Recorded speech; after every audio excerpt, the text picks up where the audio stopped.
So the devotee said, that's not our mantra. Our mantra is very simple. Add a da in front of it. Da soham, da soham. So, okay. So he went to the house and he started, everyone's chanting soham. He said, da soham, da soham. So the roommates had a problem. What is this guy saying? Da soham. So they told actually add sa in front of it. Sada soham, sada soham. I'm always that, I'm always that. So he went back to the devotees. And the devotee said, no problem, add a da in front of it. Da sada soham. So this is a constant fight or argument between monists and bhaktas. We want to be served. Our joy is in being a servant. So the word Ramayana. So Ramayana is the character or the movement of Sri Ramachandra. However, if I were to ask you who is the protagonist or hero of the Ramayana, what might you say? Hanuman. Okay, he is definitely my hero. But who's the hero? Lord Ramachandra? Yeah. Who's that? Sita Devi, very good. Valmiki is the writer. Sita Devi is the actual hero, or heroine. So when Valmiki composed the Ramayana, in the 4th chapter of the first canto, Balakanda, he writes, Kavyam Ramayanam Krutsnam Sitaya Charitam Mahat Paulasya Vadham Iti Evam Chakara Charita Vrata. Kavyam Krishna, the entire Kavyam was Chakara Charita Vrata. He took a vow and Chakara. That means he completed or he wrote it. And there were 3 titles. Ramayana, which is the movement of Ramachandra. And then he said, Sitaya Charitam Mahat. It's the great character or the character of the great Sita Devi. Also, Paulasya Vadham, the killing of the descendant of Pulasya Rishi, that is Ravana. But here is the hint Acharyas tell us that Ramayana, he said, Ramayana Charita, but Sitaya Mahat Charita. There is a bias towards Sita Devi. That's the hidden, you say meaning, Kavyam, you say one thing, there's all stuff hidden. So Sitaya Charita Mahat. So Sita Devi is the main personality by whose grace the entire Ramayana flows from one episode to another, from one episode to another. And in some cases it is direct, and in some cases it is her influence. Now this Sita Devi has a very special nature. Of course, by her constitutional position, she is called Vama Swabhava. She is the left-wing personality, like our Srimati Radharani. Right-wing persons, Dakshina Swabhava, they are very obedient. Rukmini Devi, very obedient. Whatever Krishna says. She doesn't speak, act in a way that causes any mischief, distress for Krishna. Very right in the middle of the road. Ram Swabhava people are the problem. Satyabhava. Where they enhance Krishna's pleasure by challenging him, by saying things to him that sometimes are a little shocking. But he likes it because what is once His Holiness Bhakti Chaitanya Maharaj said, what is the joy in the marriage if the husband and wife are always agreeing with each other? Once in a while there should be some friction. But most people who come to me say, once in a while there should be some agreement. So there should be some Vama feature to it. And Sita Devi is such a person. But she is a very unique personality that she portrays both the Vama and Dakshina Swabhava. Because there is only one consort. Ramachandra said only, one consort. If he had two, then they would have distributed the service. But she does both sides. During their marriage, Dasharath Maharaj, while sprinkling water on the union of their hands, he says, EMC, how does Dasharatha know that his unmarried daughter is Pativrata? Pativrata is only manifested after you have Pati. This is his insight. Not Dasharatha, I'm sorry. Janaka Maharaj had so much insight that he says, Pativrata Mahabhaga Chayeva Anugata Sada. She will always follow you like a shadow. And I like to say that a shadow sometimes is behind the person. When the light is there, the shadow is behind.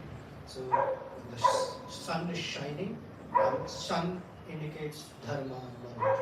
And Ramachandra is moving towards dharma, Sita Devi is the shadow behind him. Anugata.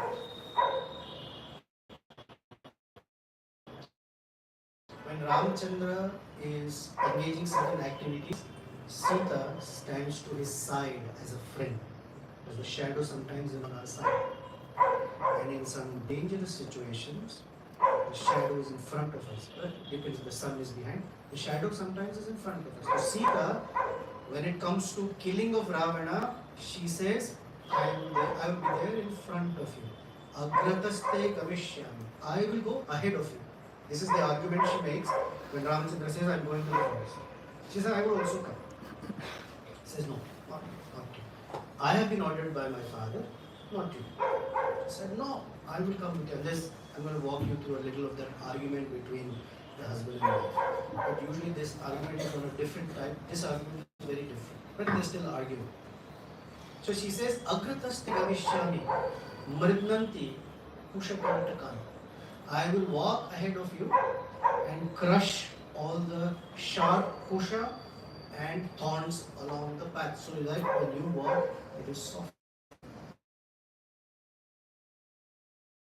I say that what she actually means by this is Agrate Gavishyami, I will go ahead of you. So she goes to Lanka first. Mridnanti Kushakantaka, that I will crush the Kantaka, the thorn Ravana. It is Sita who crushes Ravana. Ramachandra just comes and shoots an arrow.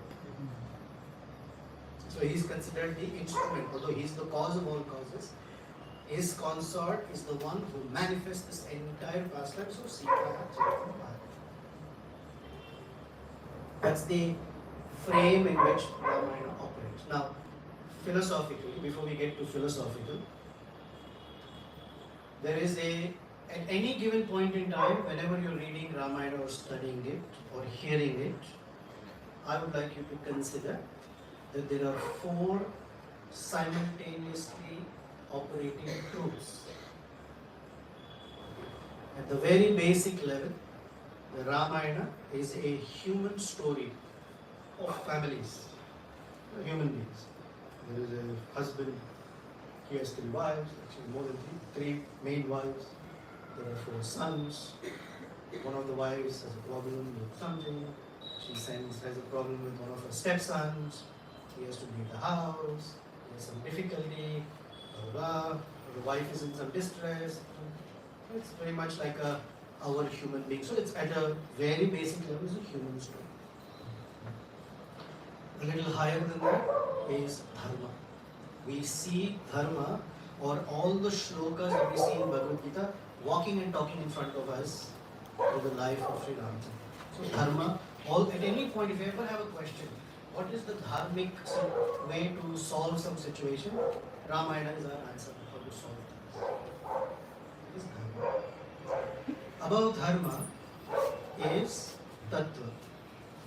Philosophically, all the truths in our Vedas are fitting right there. About the Jiva, about the Supreme Lord, about Kala, about Karma, about our relationship with the Lord, what are the obstacles in the relationship, how a conditioned soul doesn't recognize the Lord, how a conditioned soul offends the Lord or offends the devotees of the Lord, all of that. And above that is rasa. It is the leela between the Lord and his devotees. Rasa. All 4 are operating simultaneously. So we're going to go to Ayodhya. Ramachandra has to go to the forest for 14 years. Kaikeyi did not say 4. Kaikeyi said 14 to Dasharatha. To Ramachandra she said 9 and 5. Because it sounds lesser. 9 and 5. 14 somehow. Like prices for shoes. At least in the US is all $4.99. It doesn't sound like 500. $4.99. The number 4 seems less. So she said 9 and 5. Ramachandra very happily, without any issue, said, yeah, I'll go. He went to Kausalya Devi, there's a big dialogue there. He comes to Sita Devi and he says, guess what? I'm gone for 14 years. So Sita Devi says, oh. She doesn't ask, why, what happened? She says, oh, I'll pack my suitcase now. No, the order of the king is that I should go alone. She said, how can he give such an order? He said, because he told me that he had promised Kaikeyi that I should go to the forest and Bharata should be the king. He said, that's all right, I will also come. Ramachandra says, you are a princess. Even when you were in Janaka's palace and now here, you are a princess. You barely walk on the floor, you are always carried on palanquins. You wear the finest silks, the most expensive jewelry, your body is perfumed, smeared with sandalwood or gold.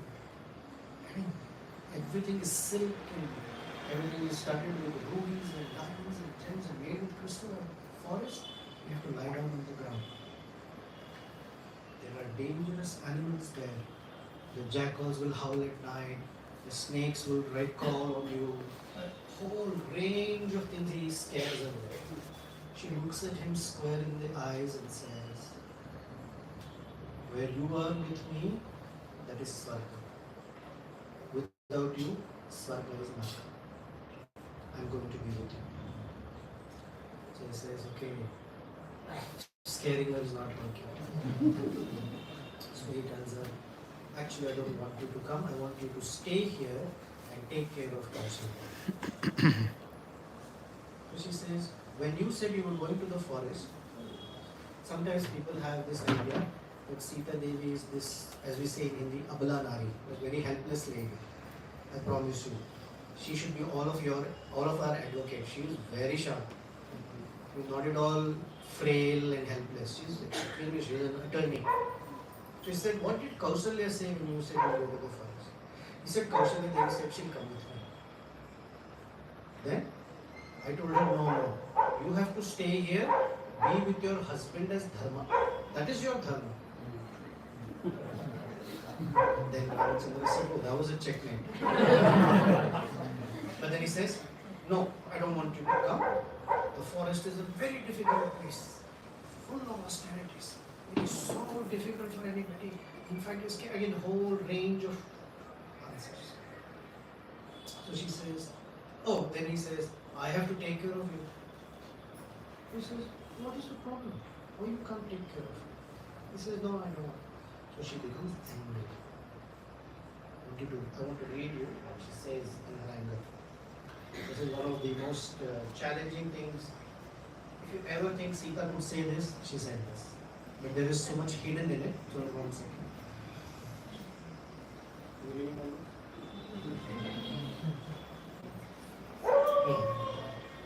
She says, because she tried begging him, I want to go with you, please, please, please, please. That didn't work. She argued with him, that didn't work. She made a case why she should go, that didn't work. She spoke from a dharma angle, that didn't work. So then she used her final weapon. Final weapon is to say something that is very tricky. She says, Kim tva amanyata Vaideha pita me mithiladhipah Ram jamataram prapya striyam purushadekrah.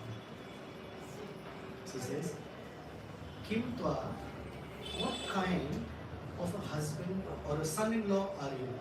My father, Mithila Adhipa Vaideha, amanyata, he will insult you. He will lose respect for you. And he will think, Rama Jamata prapya or kim jamataram prapya. What kind of son-in-law I have got? Jamataram is son-in-law. Striyam, Purusha Vigraham. He looks like a man, he is only a woman. When you get a man, you are not a man. You are not a man. He is very, very sharp. At this point, Ramachandra says, pack your suitcases. What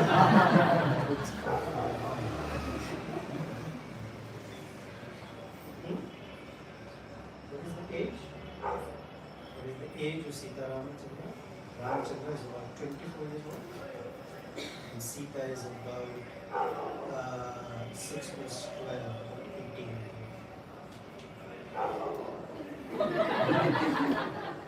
Would it be better if she was 40 years old? Kim Tvamanyat Vaideha Pitame Vithilavita Rama Jamataram Striyam Pushpitra.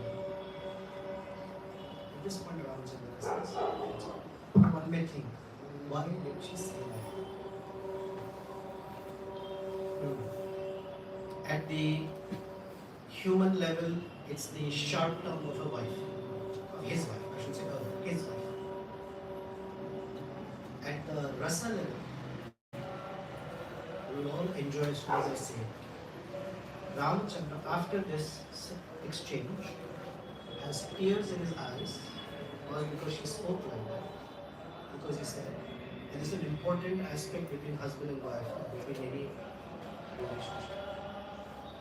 He said, just because you are my wife, I cannot take it for granted that whatever distress I will go through, that you should also go through.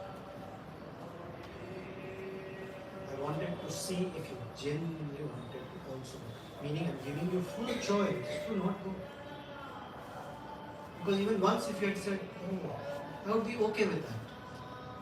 But I cannot just assume that because you are my wife, that you will do exactly what I am doing.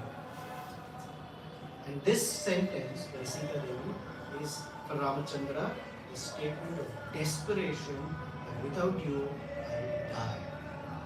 I want to be with you. And that's why there are tears in his eyes. That this kind of love is unsurpassable. I have tried to dissuade you, I have scared you, I have given you different arguments, but you said absolutely not, I'm coming with you.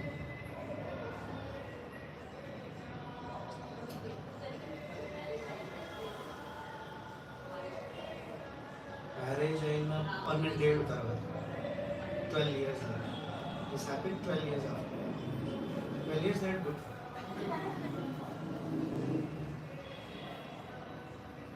So for a moment, let's pause and look at some tattva. The great Acharya Vedanta Deshika and some others tell us that, remember I said Ramayana is our story, the conditioned being story. So here, Sita Devi is the conditioned being. She plays the role of the conditioned, not that she is. She plays the role of the conditioned being. Ramachandra plays the role of the Supreme Lord. Lakshmana plays the role of pure devotional service, what it looks like, and that's the Guru, because he's the first expansion, but he's the expansion of, they call it Kankara, Seva. Because he teaches everyone and he serves, he is the role of the Guru. He also plays the role of the Mahabhagavad. Sometimes we interchange. We say Guru Sadhu in Shastra, he is the Sadhu. Ravana is the mind. And 10 heads indicate the 5 karmendriyas and 5 jnanendriyas. And Ravana, when the living entity seeks enjoyment separate from the Lord, because she wanted the dazzling deer, Ravana captures and kidnaps Sita Devi and holds her captive in Lanka, which is the body. And this body is situated in the middle of the ocean of birth and death. That is not easily accessible and defeated. Just take or not just the material body. It's like a jail, it's an entrapment. and Sita has been captured by the Lord. And the living entity is released from Lanka when Hanuman, as the messenger of the Supreme Lord Sri Ramachandra, brings a ring with the Ramanama on it. So when the Guru gives the holy name to a deserving jiva who shows that they are interested in being with the Lord, that Ramanama, by the power, Hanuman goes and reports back. On our behalf, Guru is constantly making a case, petitioning the Lord. You must come to Lanka and take this jiva back. You must come to Lanka. And ultimately, he comes riding on Hanuman's shoulders. So, in this point, when she speaks like this, from a tattva perspective, it is considered an offense. An offense to the Supreme Lord. Because how can you call him a woman? Now, for this offense, there has to be some reaction. Ramachandra is a very amazing master. There is no immediate reaction. This reaction comes 13 years later. Not immediately. What he immediately said, let's go. And even after this offense, not Sita's offense, but the Jiva's offense, they're together. They're in the forest for 13 years. And this time when Shurpanaka comes, I'm fast forwarding the details, sorry, like I said. I'm just getting wrong. Anyway, Lakshmana cuts off the ears and nose of Shurpanaka and she goes complaining. Then Khara, Dushana, Trishiras, they come. They fight with Ramachandra. At this point, Lakshmana tells Ramachandra, you don't need to fight with this ordinary local gundas. I'll take care of you. You and Sita just... Ramachandra says, no. You take Sita Devi into that cave and protect her. I will fight with these demons. And in a matter of 72 minutes, Ardha Muhurtena, Ekardha Muhurtena, in 72 minutes, Ramachandra alone kills 14,000 demons, all by himself. And the other day we were describing the scene, how to say, the demons were covered all around him. It's not like they were just in front of him, all around him. Some of them were invisible. Some of them were shooting mystical weapons. And Ramachandra, they all saw Ramachandra standing. They all saw the bow in his hand, but they could not see his right hand. Meaning at that speed, he was releasing arrows all around him, killing them, while they are rushing towards him. And in all of this fight, Ramachandra did not even take one step backwards. He was a great hero, but his body is all wounded, bleeding. So he comes to this cave. And this fight is so fascinating that the Devatas and the Gandharvas and the Rishis, they're all collected in the sky looking at Ramachandra. Oh, what a war, what a war. And so they're all observing when he comes and stands at the door of the cave. He doesn't say anything, he just looks at Sita Devi. He's bleeding, he's wounded. And Sita Devi runs to him and embraces him very tightly. Valmiki says, Parishasvaje. Shasvaje means to embrace. Parishasvaje means to embrace him tightly. And our acharyas say, at this point is where Sita is forgiven. I'm saying Sita, but the forgiveness for the offenses happened at this point. I mean, there's only so much cast in the drama, so they all have to play the role. But it's not that Sita Devi, the supreme consort of the Lord, has made an offense. Don't think like that. The jiva who's made an offense has to seek forgiveness. It is at this point. It is, and they say that as soon as she embraced him, all of Ramachandra's wounds healed. because in the Stuti for Lakshmi Devi, she is called the Aushadha, the original medicine. So she embraced him all of his years later. But that's the external. Internally, that embrace is her way of seeking